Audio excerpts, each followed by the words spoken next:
그래서 오늘 말씀의 제목은 왜 예수를 믿어야 하는가라는 제목으로 함께 말씀을 나누려고 합니다. 자, 오늘은 제가 사가족분들에게 기독교가 과연 어떠한 종교인가라는 것을 이렇게 말씀을 드리고 싶어요. 제 마음이 그렇습니다. 그래서 우리 기독교는 어떠한 종교이고 본질이 무엇인가, 거기에 대해서 우리 함께 말씀을 나누겠습니다. 말씀을 나누기 전에 제가 이제 우리 여러분들에게 간단한 이제 질문들을 해볼게요. 질문들을 해보겠습니다. 자, 그 마음속으로 대답을 해주시면 됩니다. 이렇게 겉으로 대답하기 쑥스러우시니까. 예. 여러분들은 살아오시면서 바르게 사는 것이 중요합니까? 아니면 좀 여유롭고 잘 사는 게 중요합니까? 마음속으로 대답해 주세요. 어떻게 사는 게 중요해요, 여러분들? 물론 둘 다 중요하겠죠. 중요하지만 우선순위라는 게 있잖아요. 바르게 사는 게 중요해요? 아니면 경제적으로 좀 풍요롭고 여유롭게 먼저 잘 사는 게 중요합니까? 예. 이게 아마 대답하기 어려우신 분들도 있을 거예요. 왜냐하면 마음에는 그런 게 있잖아요. 그래도 바르게 사는 게 중요하다. 알고는 있지만 현실을 보니까 바르게 사는 것보다는 잘 사는 게 더 중요하다. 이쪽으로 많이 흐를 때가 많잖아요, 우리가. 알고는 있는데. 참 이게 희한한 거예요. 근데 이런 문제를, 이런 딜레마에 걸린다는 게 굉장히 희한합니다. 왜 희한하냐면 하나님이 지으신 이 창조물들 중에 이렇게 선과 악을 구별하면서 살아갈 수 있는 창조물, 피조물이라고 그러죠. 피조물이 있어요, 여러분들? 없어요. 여러분, 하다못해 이 짐승이나 있던 식물이나 이런 세계를 보세요. 선과 악이라는 개념 자체가 존재하지 않아요. 우리가 TV를 보면서 보면 사자가 가다가 배고파서 사슴을 잡아먹었어요. 그럼 우리가 그걸 보면서 우리는 살인죄다, 살해죄다, 이렇게 생각하시는 분은 없잖아요. 그렇지 않아요? 네. 그냥 당연한 거다라고 생각한단 말이죠. 강아지들 어때요? 만약에 들개나 들고양이들 우리 많지 않습니까? 근데 이 고양이들이 가다가 차에 올라타, 차를 파손시켰어요. 가서 벌금 물 수 있습니까? 고양이니까 그러려니 하는 거예요. 남의 집에 들어가서 밥을 훔쳐먹고 나와요. 들깨니까 훔쳐먹지 이러지. 거기다가 절도죄로 신고할 수 있는 그런 게 아니에요. 그러니까 선과 악이라는 개념이 희한하게도 누구에게만 부여되고 있어요? 사람에게만 부여되고 있어요. 왜 그럴까요? 자, 이 성경에서는 이렇게 얘기를 해요. 짐승이나 인간들이나 다 흙으로 창조되었다라고 말씀을 하고 있어요. 둘 다 흙으로 창조된 것은 똑같지만 짐승이나 우리나 다르게 부여된 게 있습니다. 우리에게. 그 부여된 게 뭔지 성경 말씀을 통해 제가 말씀을 해드릴게요. 창세기 1장 25절 말씀 보세요. 짐승이 이렇게 창조되었죠. 함께 한번 읽어볼게요. 시작. 하나님이 땅의 짐승을 그 종류대로, 육축을 그 종류대로, 땅에 기는 모든 것을 그 종류대로 만드시니 하나님의 보시기에 좋았더라. 땅의 짐승을 어떻게 만드셨대요? 종대로 만드셨다라고 얘기를 해요. 이들에게는 그냥 하나님의 종대로 그냥 번식할 수 있게끔 만들었다라고 말씀을 해요. 근데 사람은 좀 다르죠. 1장 27절 말씀을 보면 이렇게 말씀합니다. 27절이에요. 자, 함께 읽어보겠습니다. 시작. 하나님이 자기 형상, 곧 하나님의 형상대로 사람을 창조하시되 남자와 여자를 창조하시고 라고 그래요. 근데 사람은 다르게 만드셨죠. 어떻게 만들어요? 하나님의 형상대로 만드셨대요. 그러면 하나님의 형상대로 하나님의 고유한 성품이 우리에게 부어졌다는 얘기예요. 이거 다른 말로 하면 동물에게는 이게 부여되지 않았어요. 그러니까 그들은 본성대로 그냥 살아가요. 태어난 본성대로. 근데 우리는 본성대로 사는 게 아니라 하나님의 형상대로 살게끔 만들었단 말이죠. 이 하나님의 형상에 대해서는 좀 이렇게 어렵지만 그렇게 길게 얘기는 안 할게요. 그냥 하나님이 가지고 있는 성품 중에 가장 특징적인 게 있어요. 성경에서 가장 강조하는 게 있어요. 하나님이. 나는 이런 사람이다라고 강조를 해요. 사람이 아니죠. 나는 이런 신이다라고 강조를 해요. 하나님이. 제일 여러 가지로 강조하지만 제일 강조하는 것이 있다면 바로 이것입니다. 자, 레위기 11장 44절 말씀인데 함께 한번 읽어볼게요. 시작. 나는 여호와 너희 하나님이라. 내가 거룩하니 너희도 몸을 구별하여 거룩하게 하고 땅에 기는 바 기어다니는 것으로 인하여 스스로 더럽히지 말라. 하나님이 어떤 분이시래요? 거룩하신 분, 구별되신 분이에요. 어떻게 구별이 되시냐면 죄로부터 완전히 구별되시고 하나님은 완전하게 깨끗하신 분이다라고 얘기해요. 그럼 우리도 어떻게 해야 해요? 거룩하니 몸을 구별하여 스스로 더럽히지 말라라고 얘기한단 말이에요. 짐승에게 이런 명령 안 내리세요. 그렇게 창조가 안 되었기 때문에. 근데 우리는 하나님의 형상으로 창조됐기 때문에 사실 믿지 않는 사람들도 뭘 알고 있어요? 바르게 살아야 된다. 도덕적으로 살아야 된다. 이걸 알고 있어요. 그렇지 않습니까? 우리만 아는 게 아니잖아요. 사람은 그렇게 살아가야 된다라는 걸 알고 있어요. 근데 세상이 지금 얼마나 기울어져 있는지 한번 생각을 해보세요. 바르고 거룩하게 살아야 된다라고 인식하면서 살아가는 사람들이 얼마나 돼요, 여러분들? 진짜로 이 세상 바라볼 때. 세상뿐만 아니라 우리 교회 안에서도 여러분 얼마나 됩니까? 우리 아이들에게 강조하는 게 뭐예요, 여러분들? 네. 하나님 믿고 거룩한 삶을 살아라 라고 강조하세요, 정말? 아니면 다른 거를 강조하고 있습니까? 세상의 쇠퇴를 강조하고 있습니까? 이거 여러분 우리가 한번 돌아보셔야 돼요. 하나님이 제일 강조하는 건 거룩성이란 말이죠. 우리의. 예. 그러니까 여러분들 우리 매일 뉴스를 보면 뭐가 터지고 있어요? 죄와 모든 사망들이 터지고 있죠. 그러니까 여러분들 이 죄와 사망이라는 것은 우리가 전혀 무관한 게 아니란 말이에요. 죄는 실제적으로 사람에게서 일어나고 있고, 예. 지금 오늘도 뉴스에서, 어제도 뉴스에서 매일매일 터지고 있는 게 뭐예요? 범죄의 현장들 아닙니까, 여러분들? 예. 근데 문제는 여러분들, 우리가 이렇게 이러한 죄를 범하고 있으면서도 자신이 얼마나 죄인인가를 인식하기가 너무나도 어렵습니다. 왜 어려웠냐? 저마다 자기 기준을 가지고 살기 때문에 그래요. 그러니까 내가 보기에 나는 남들보다 그렇게 지저분하게 살지 않았고, 그런 거잖아요. 뭐, 남들에게 뭐 피해 주지 않았고, 사기친 적 없고, 전과자 된 적 없고, 이러면 어떻게 생각을 하냐면 나는 그래도 착한 사람 이렇게 생각을 한단 말이죠, 우리는. 그런데 그거는 우리가 생각하는 기준이에요. 우리가 생각하는 기준이고, 정말로 착하다, 정말로 거룩하다라는 것은 무엇으로 여러분 판단을 해야 될까요? 무엇으로? 말씀대로. 예. 그게 여러분 정답입니다. 왜 정답이냐면 이제 말씀을 해드릴게요. 여러분들 안에 뭐 착한 사람이다, 나쁜 사람이다라고 생각을 하잖아요. 그러면 어떻게 살아야 착한 사람이에요, 여러분들? 어떻게 살아야? 죄 안 짓고 살아야 착한 사람이. 너무 무서운 말씀을 하시는 거죠, 지금. 죄 안 짓고 살아야 착한 사람이다. 예. 맞아요. 근데 제가 더 말씀드리고 싶은 건 이거예요. 우리 스스로도 그 기준을 정하기가 어렵죠. 어디까지 살아야 착한 사람이고 어디까지 살아야 나쁜 사람이에요, 여러분들. 정하기가 어려워요. 정하기도 어려울 뿐더러 더 큰 문제는 뭔지 아십니까? 내가 이렇게 살아야 착한 사람이다라고 이렇게 뭐 인식을 하고 있지만은 우리의 행동이 문제잖아요, 결국은. 이렇게 살아야 착한 사람이지. 좀 양보도 하고, 온순하고, 좀 참고, 남도 도와주고, 거짓말 안 하고, 탐내지 않고, 이게 지금 간단한 문제 얘기하고 있지만은 실질적으로 우리 삶에서 잘 안 되는 부분이죠, 여러분. 그러니까 내가 착하다는 그 기준에 내가 살고 있느냐를 한번 생각해 보시라는 거예요, 지금. 그 기준에도 살지를 못하는데, 하물며 하나님이 내려주신 성경의 말씀대로 우리가 다 살아간다는 것 자체가 어려운 문제 아니겠습니까, 여러분들? 안 그래요? 그래서 성경이 이렇게 얘기를 하는 거예요, 오늘 본문에. 본문 말씀. 자, 19절 말씀 한번 보겠습니다. 19절. 19절 말씀 함께 읽어볼게요. 시작.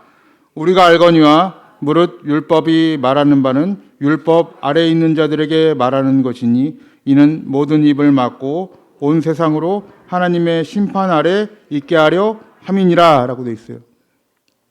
율법은 누구에게만 말한다고 돼 있어요? 율법 아래에 있는 자들에게만 말한대요. 율법에 속해 있는 자들에게만 얘기를 하는 것인데 율법의 기능이라는 게 있어요.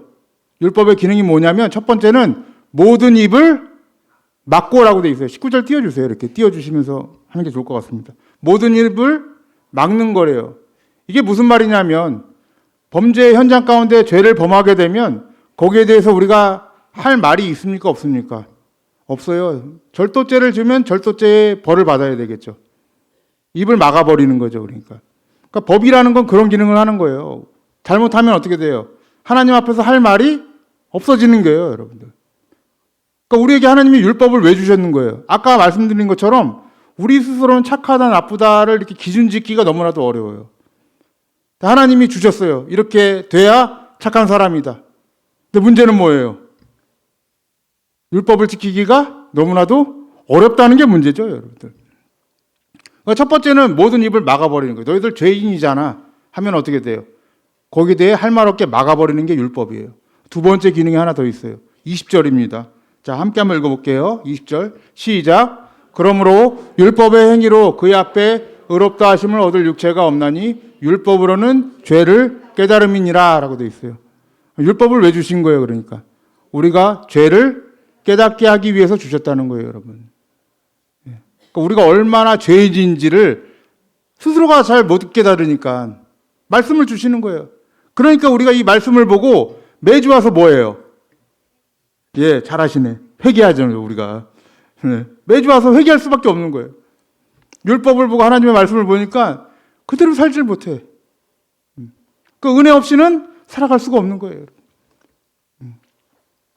그렇다면 이제 이런 의문이 들 거예요. 어떤 의문이 드냐면, 그렇다면 하나님, 왜 우리에게 이런 가혹한 율법을 주셨습니까? 우리를 다 지옥 보내시려고, 그래, 우리 죄인인 건 알겠는데, 다 지옥 보내시려고 이 율법을 주셨습니까? 라는 질문이 생기죠? 이 문제를 어떻게 해결하시겠습니까? 그 해결 방법이 21절에 기록이 되어 있는 거예요. 자, 21절 말씀, 본문, 함께 한번 읽어보겠습니다. 시작. 이제는 율법 외에 하나님의 한 의가 나타났으니 율법과 선지자들에게 증거를 받은 것이라 라고 말씀하고 있어요. 자, 우리는 율법 아래에 있는 자들에게 뭐가 있어요? 율법이 적용되는 거예요. 아까 19절에 우리가 읽었죠? 율법은 율법 아래에 있는 자들에게 적용이 돼요. 근데 이제는 다른 게 나타났어요. 21절 말씀을 보면 율법 아래예요, 아니에요? 외가 나타났단 말이에요.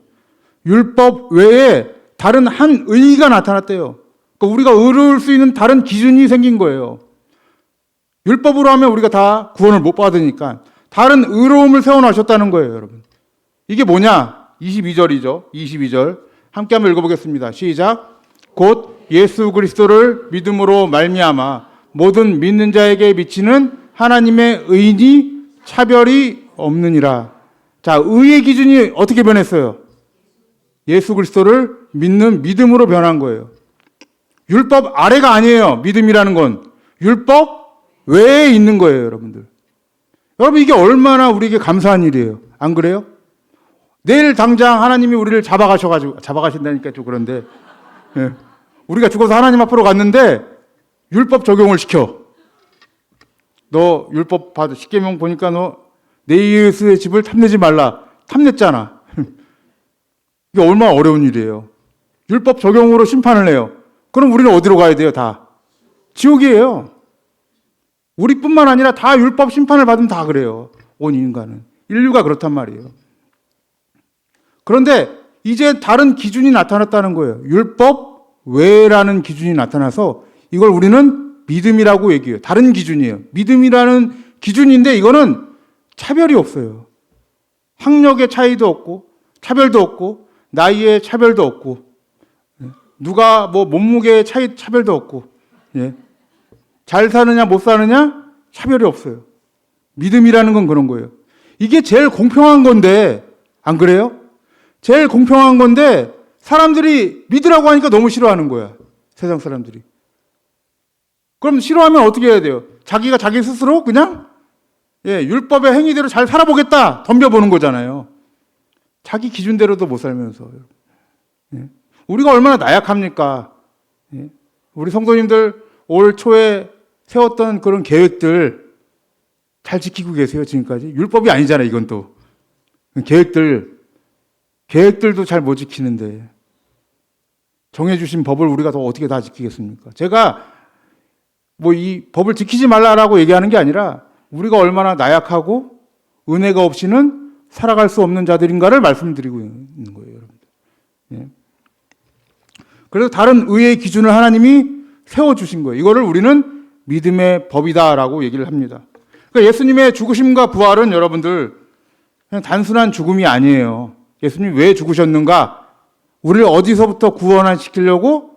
지금까지 얘기했죠? 율법으로부터 구원을 시키려고 죽으신 거예요, 여러분. 자, 로마서 7장 4절 말씀이요. 로마서 7장 4절 말씀부터 보여주시겠어요? 예.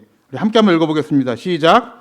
그러므로 내 형제들아 너희도 그리스도의 몸으로 말미암아 율법에 대하여 죽임을 당하였으니 이는 다른 이 곧 죽은 자 가운데서 살아나신 이에게 가서 우리로 하나님을 위하여 열매를 맺히게 하려 함이니라. 자, 우리 띄워주시고요. 그리스도의 몸으로 말미암아 무엇에 대하여 죽임을 당했대요? 율법에 대하여 죽임을 당했대요, 여러분들. 그러니까 율법 아래에서 율법 외로 바꿔버린 거죠. 율법을 죽이시고. 이게 율법을 지키지 말라는 게 아니에요. 이거 오해하시면 안 돼요. 예. 율법에 우리는 기준을 적용을 받지 않게 만드셨다는 거예요. 그리스도의 몸으로 말미암아. 자, 하나만 더 읽어보겠습니다. 갈라디아서 3장 13절이에요. 자, 함께 한번 읽어보겠습니다. 시작. 그리스도께서 우리를 위하여 저주를 받은 바 되사 율법의 저주에서 우리를 속량하셨으니 기록된 바 나무에 달린 자마다 저주 아래 있는 자라 하였음이니라. 자, 우리를 위하여 저주를 받으셨는데 그 저주가 어떤 저주예요? 율법의 저주에서 우리를 속량하셨다. 그 예수님의 죽음이 어떤 죽음인지 아시겠어요, 이제? 예. 우리를 율법의 저주로부터 구원시키신 죽음이란 말이에요. 이걸 우리는 너무 관념적으로만 받아들이려고 그래. 날 위해 죽으셨어. 이렇게 그냥 관념적으로만. 근데 자세하게 기록을 해놨어요, 성경은. 우리를 율법의 형벌로부터 구원시키는 죽음이 예수 그리스도의 죽음인 거예요, 여러분들. 그래서 구원이라는 건 뭐냐면, 구원이라는 건 이런 거예요. 율법 아래에서 어디로 옮겨주는 거예요? 하나님의 은혜, 예수 그리스도 아래로 옮겨지는 사건이란 말이에요. 우리가 믿음을 통해서. 이것을 여러분 기독교라고 얘기를 하는 거예요. 자, 로마서 6장 14절 말씀 한번 읽어볼게요. 6장 14절. 자, 읽어보겠습니다. 위에 있어요. 이거보다 위에. 두 번 아까. 예. 자, 함께 읽어보겠습니다. 시작. 죄가 너희를 주관치 못하리니 이는 너희가 법 아래 있지 아니하고 은혜 아래 있음이니라. 이것도 한번 띄워주세요. 죄가 우리를 주관할 수 있대요, 없대요? 주관할 수 없대요. 왜? 그 이유가 뭡니까? 법 아래에 있지 아니하고. 법 아래에 있으면 죄가 우리를 주관하겠죠, 맨날. 근데 우리가 법 아래에 있지 아니하고 이제는 어디로 갔습니까? 은혜 아래에 있음이니라 라는 거예요. 이게 여러분 기독교입니다. 법 아래에서 은혜 아래로 옮겨진 사건이 우리에게 지금 일어난 거예요. 오늘 들으시는 여러분들에게 일어난 거예요. 예수 그리스도의 몸으로 말미암아 일어난 것입니다. 얼마나 할렐루야하고 얼마나 은혜예요, 여러분. 예. 이보다 더 확신 있는 말씀이 어디 있습니까, 우리에게? 이제 율법 심판 안 하시겠다는 거 아니에요. 예수 그리스도의 몸으로 말미암아. 얼마나 은혜로워요, 여러분들.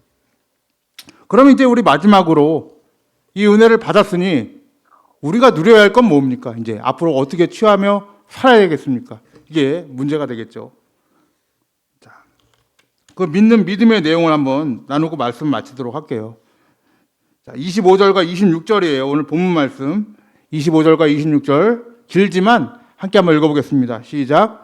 이 예수를 하나님이 그의 피로 인하여 믿음으로 말미암는 화목 제물로 세우셨으니 이는 하나님께서 길이 참으시는 중에 전에 지은 죄를 간과하심으로 자기의 의로우심을 나타내려 하심이니 곧 이때에 자기의 의로우심을 나타내사 자기도 의로우시며 또한 예수 믿는 자를 의롭다 하려 하심이니라 라고 되어 있어요. 자, 25절부터 띄워주시면은 자, 하나님이 어떻게 우리를 의롭게 본인이 얼마나 의로우신지를 나타내는 방법이 있어요. 하나님이. 자, 어떻게 하냐면 예수를 어떻게 한대요? 그 아들을 그의 피로 인하여 화목 제물로 세우셨어요. 세우셨는데 그 다음에 어떻게 한대요? 그를 믿는 자들에게 길이 참으시는 중에 전에 지은 죄를 어떻게 하신대요? 간과해 버리시겠다는 거예요. 이게 하나님의 의로우심이에요. 왜 의로우심인지 아세요? 이런 거죠, 여러분들. 우리가 이제 죄를 지었는데 예수 그리스도를 믿으면 나아갔잖아요. 나아갔는데 하나님이 갑자기 오셔가지고 야, 네 죄는 예수로 안 돼. 이렇게 말씀하시면 어떡하실 거예요? 하나님이 의로우신 분이에요? 그러면 두말하시는 분이잖아요. 이상한 거죠, 그러면.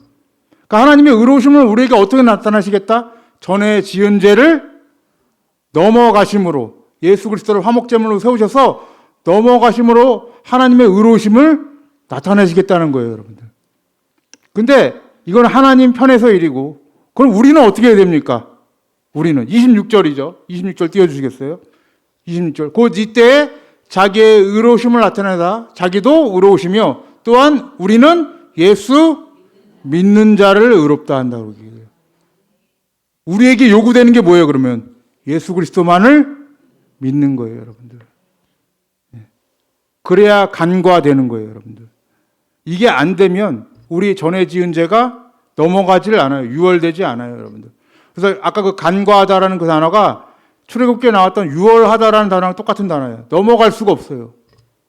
그리스도를 통하지 않고 넘어갈 수가 없어요, 우리 죄가. 근데 예수 그리스도를 믿는 자들에게는 그 죄가 어떻게 된대요? 간과된다. 하나님이 이미 신실하게 약속을 하신 거예요, 우리에게.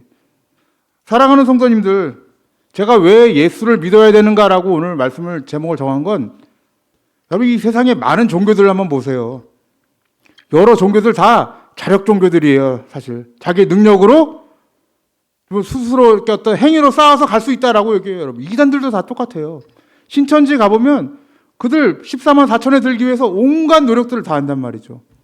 그러니까 스스로 노력을 해서 가는 종교란 말이에요.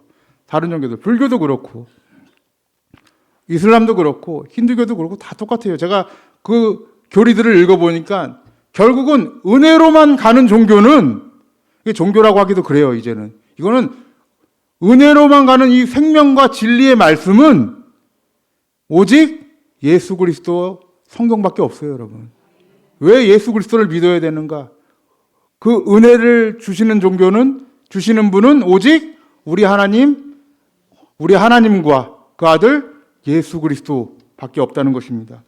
그래서 기독교는 100% 하나님의 은혜로 이루어지는 종교예요, 여러분. 그래서 우리가 봉사하는 거고, 우리가 그래서 예배를 드리는 거예요. 그 은혜에 너무 감사해서 드리는 거예요. 사랑하는 성도님들, 오늘 제가 이렇게 말씀을 드렸지만 우리가 이제 율법 아래에서 율법 외로 벗어났다고 이제는 율법과 상관없으니까 마음대로 죄를 지어도 되겠다 이러신 분들이 간혹 가다가 생겨요. 간혹 가다가. 그 자체가 여러분 다시 범죄로 돌아가는 현장입니다.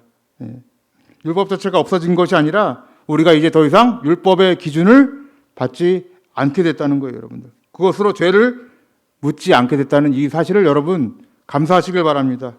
그래서 그 모든 죄가 예수 그리스도의 희생 제사로 인하여 다 넘어가셨습니다. 할렐루야죠, 여러분들. 이 사실을 믿으시고 이제는 언제든지 여러분들 언제든지 잊지 마시고 예수 그리스도의 피를 의지하시며 예배자의 삶을 사시길 바랍니다. 우리 서가족분들 항상 예배자의 삶을 사시길 바라요. 그 은혜에 감사하시고 더 이상 이제 이 믿음을 알았는데 다른 길로 나아간다? 구원의 길이 없어요, 여러분들. 자기 스스로 해결하셔야 돼, 이제는. 여기서 나가시면 스스로 구원의 길을 해결하셔야 돼. 근데 어렵죠. 이미 죄를 지어놨으니까. 방법이 없다는 거예요. 사랑하는 성도님들, 우리 인생에 그리스도로 충만하시고 오직 예수님만 의지하면서 날마다 행복하고 평안한 신앙생활이 되시기를 간절히 축원합니다.